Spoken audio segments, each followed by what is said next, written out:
যুক্তরাজ্যের মূল্যায়নে বাংলাদেশের সেরা বিমানবন্দর হল ওসমানী আন্তর্জাতিক বিমানবন্দর। যুক্তরাজ্যের পরিবহন বিভাগ পরিচালিত বিমানবন্দর মূল্যায়নে বাংলাদেশের বিমানবন্দরগুলো উচ্চ স্কোর অর্জন করেছে। সামগ্রিক মূল্যায়নে সিলেটের ওসমানী আন্তর্জাতিক বিমানবন্দর 94% ও ঢাকার হযরত শাহজালাল আন্তর্জাতিক বিমানবন্দর 93% নম্বর পেয়েছে।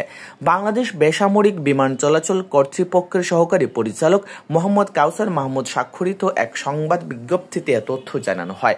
বিজ্ঞপ্তিতে বলা হয়, গত আগস্ট মাসে দেশের বিমানবন্দরগুলোর সার্বিক পরিস্থিতি মূল্যায়ন করে ডিএফটি।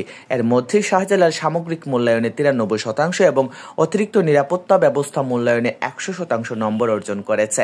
একইভাবে ওসমানী সামগ্রিকভাবে 94% এবং অতিরিক্ত নিরাপত্তা ব্যবস্থা মূল্যায়নে 100% নম্বর পেয়েছে। ডিএফটি মূল্যায়ন দল বেবিচকের প্রস্তুতি ও কার্যক্রমে গভীরভাবে সন্তুষ্টি প্রকাশ করেছে। বিজ্ঞপ্তিতে জানানো হয়, ডিএফটির বিমানবন্দর মূল্যায়ন হল যুক্তরাজ্য সরকারের একটি আনুষ্ঠানিক আন্তর্জাতিক নিরাপত্তা মূল্যায়ন ব্যবস্থা, যার মাধ্যমে বিদেশি বিমানবন্দরগুলোতে যাত্রী ও কার্গো নিরাপত্তার মানদণ্ড যাচাই এবং যুক্তরাজ্যের চাওয়া অতিরিক্ত নিরাপত্তা ব্যবস্থাগুলোর বাস্তবায়ন পর্যালোচনা করা হয়। এ পরিদর্শনগুলো পরিচালনা করেন ডিএফটির অনুমোদিত পরিদর্শক ও নিরাপত্তা বিশেষজ্ঞরা, যারা সরেজমিনে কার্যক্রম পর্যবেক্ষণ, নীতিমালা পরীক্ষা এবং নিরাপত্তা সংক্রান্ত ব্যবস্থাগুলো যাচাই করেন। যুক্তরাজ্য ও বাংলাদেশের মধ্যে বিমানবন্দর মূল্যায়ন কার্যক্রম 2017 সাল থেকে শুরু হয়। পরবর্তীতে অতিরিক্ত নিরাপত্তা ব্যবস্থাগুলো যাচাইয়ের জন্য ডিএফটি পরিদর্শক দল নিয়মিতভাবে এ মূল্যায়ন অব্যাহত রাখে। বেবিচক জানায়, ডিএফটি থেকে প্রাপ্ত ভালো মূল্যায়ন জাতীয় স্বার্থে গভীর তাৎপর্য বহন করে। এটি বাংলাদেশের বিমান নিরাপত্তা ব্যবস্থার দৃঢ়তা ও সক্ষমতার প্রতিফলন, যা সামগ্রিকভাবে জাতীয় নিরাপত্তার উন্নয়নে সহায়তা করে।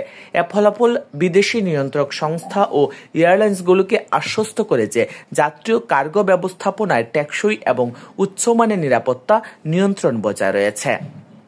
বিজ্ঞপ্তি অনুযায়ী 2016 সালে কার্গো স্ক্রিনিং নিয়ে উদ্বেগের কারণে ইউরোপীয় ইউনিয়ন ও যুক্তরাজ্য সরাসরি ঢাকাগামী কার্গো পরিবহনে নিষেধাজ্ঞা আরোপ করেছিল।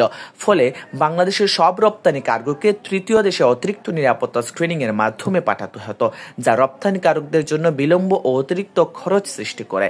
পরবর্তীতে বেবিচক ও বিমানবন্দর কর্তৃপক্ষ ইউরোপীয় ইউনিয়ন ও যুক্তরাজ্যের বিধিনিষেধের সঙ্গে নিজেদের সামঞ্জস্য গড়ে তোলে।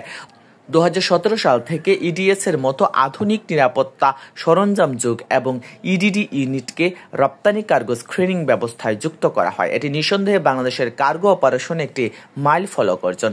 বেবিচক জানায়, তারা ধারাবাহিকভাবে তাদের নিরাপত্তা ব্যবস্থা, প্রশিক্ষণ এবং প্রক্রিয়াগুলোর উন্নয়ন করে আসছে, যাতে বাংলাদেশের বিমান নিরাপত্তা আন্তর্জাতিক মানে পৌঁছেছে। এই ভালো মূল্যায়ন ভবিষ্যতে কোনো নিষেধাজ্ঞা আরোপের ঝুঁকি কমাবে এবং অন্য দেশে অতিরিক্ত নিরাপত্তা স্ক্রিনিং করার প্রয়োজন হ্রাস করবে। এটি বাণিজ্য সহায়ক হবে, বিদেশি এয়ারলাইন ও হ্যান্ডলার অংশীদারিত্বকে আকৃষ্ট করবে এবং বিদেশি বিনিয়োগকে আরও আকর্ষণীয় করে তুলবে, যা সরাসরি জাতীয় অর্থনীতি ও উন্নয়নে ইতিবাচক প্রভাব ফেলবে।